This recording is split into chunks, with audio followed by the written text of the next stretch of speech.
भुजबळ पवार यांच्या भेटीबाबतची ही बातमी आहे। आरक्षणाच्या मुद्द्यावर शरद पवारांची भेट घेतल्याची माहिती मंत्री छगन भुजबळांनी दिली। या भेटीत मराठा ओबीसी आरक्षणावरून राज्यात स्फोटक परिस्थिती असल्याची माहिती पवारांना दिल्याचं भुजबळांनी म्हटलंय। राज्यातील वातावरण शांत राहावं हा माझा हेतू असल्याचंही त्यांनी म्हटलंय।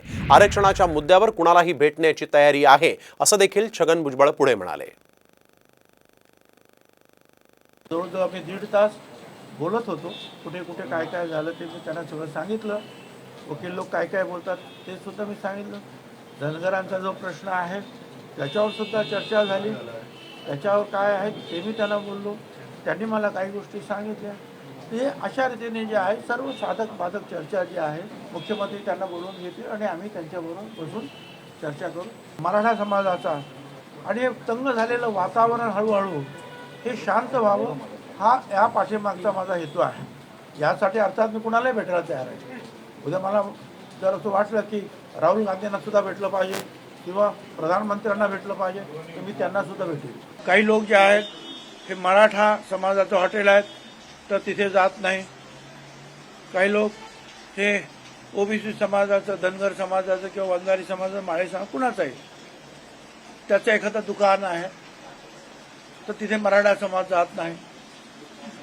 तर अशी सगळी परिस्थिती जी आहे राज्यामध्ये निर्माण झालेली आहे।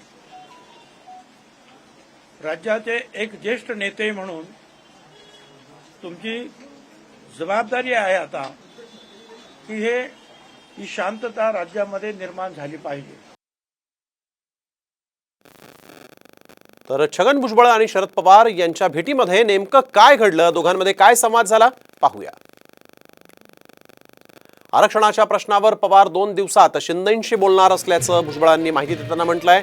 आरक्षणाच्या प्रश्नात लक्ष घालावंच लागेल असं पवारांना सांगितलं, असाही दावा भुजबळांनी केलाय। पवार यांनी शिंदे जरांगेंमध्ये काय चर्चा झाली माहीत नाही असं भुजबळांना सांगितलं। मी विनंती केली की तुम्हाला राज्याचा चांगला अभ्यास आहे असं भुजबळांनी पवारांना म्हटलंय। मुख्यमंत्र्यांशी बोलून मार्ग काढतो असं पवार म्हणाले असं देखील भुजबळांनी म्हटलंय।